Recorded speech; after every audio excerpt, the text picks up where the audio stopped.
మీ లైఫ్లో మిమ్మల్ని బాగా ప్రభావితం చేసిన వ్యక్తులు ఎవరండి?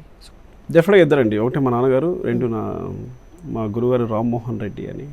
సో ఆయన ఇంటర్ డిగ్రీలో లెక్చరర్ అనమాట నాకు. యాక్చువల్లీ మాది విలేజ్, చాలా జస్ట్ ఒక 800 మెంబర్స్ ఉంటారు అంతే. రోడ్ కూడా సరిగా ఉండదు. సో అంటే కానీ అలా అప్పుడు ఆ విలేజ్లో కూడా మా నాన్న పేపర్ తెప్పించేవారు. ఏ ఊరు? మట్టపర్రు. సో ఈస్ట్ గోదావరి, తూర్పుగోదావరి జిల్లా, రాజోల్ దగ్గర మీకు. ఆ టైంలో మా నాన్నగారు పేపర్ తెప్పించారు. సో అది నాకు బాగా హెల్ప్ అయింది. సో మిగతా నా పిల్లలకి నాకు డిఫరెన్స్ ఏంటంటే వాళ్ళు పేపర్ చదవాలి, నేను పేపర్ చదువుతాను.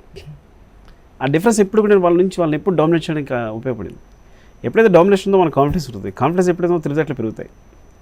అంటే నేను తెలివితేటలుగా ఉన్నానని పెద్దగా చెప్పట్లేదు, కానీ ఉన్న ఫ్రెండ్స్లో నేను డామినేట్ చేసేవాడిని. ఎందుకు డామినేట్ చేశానంటే బికాస్ వాళ్ళు పేపర్ చదవట్లేదు, నేను పేపర్ చదువుతాను. ఆ డిఫరెన్స్ ఎప్పుడు ఉండేది మాకు మధ్య.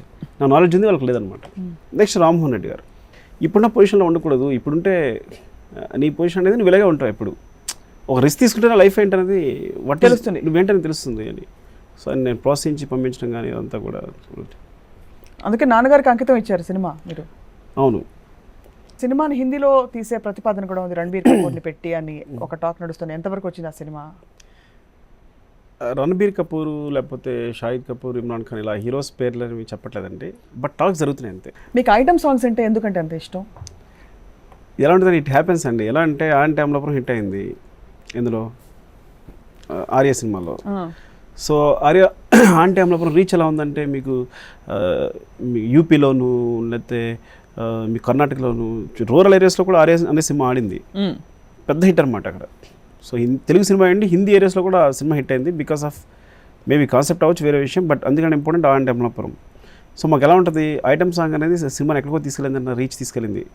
ఇది సినిమా అనేది ప్యూర్ బిజినెస్గా చూస్తాను నేను. అది ఫస్ట్ థింగ్. అసలు ఐటమ్ సాంగ్ పెడితే సినిమాకి అంత రీచ్ వచ్చింది అనుకున్నాం కాబట్టి డెఫినెట్గా నెక్స్ట్ సినిమాలో ఐటమ్ సాంగ్ పెట్టాలని అనుకుంటాం. సో మళ్ళీ ఐటమ్ సాంగ్ పెట్టాను. మళ్ళీ ఐటమ్ సాంగ్ పెట్టాను.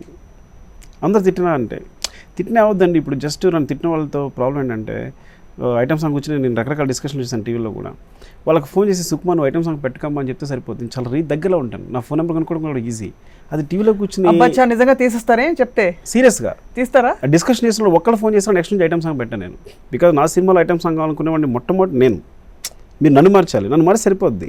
సొసైటీ ముందు కూర్చుని ఐటమ్ సాంగ్ అంటే యూజ్ ఏం లేదు. మీరు నేను ఒక్కడిని ఒక వ్యక్తిని మీరు జస్ట్ నాతో మాడితే సరిపోద్ది. ఆ పాటలు రాసేటప్పుడు కానీ రాయించేటప్పుడు మీకు ఎక్కడైనా లోపల నుంచి ఒక మంచి సుకుమార్ బయటకు వచ్చి ఎందుకు ఇలాంటి భాష, ఈ పదాలు వద్దు, అవాయిడ్ చేద్దాం అని అనిపించిందా? కేవలం అంతే, ఎంటర్టైన్ చేయాలన్న ఉద్దేశం తప్ప వాళ్ళు ఎంజాయ్ చేస్తారని ఉద్దేశం అంతే, వేరే తప్ప వేరే ఏమి లేదు.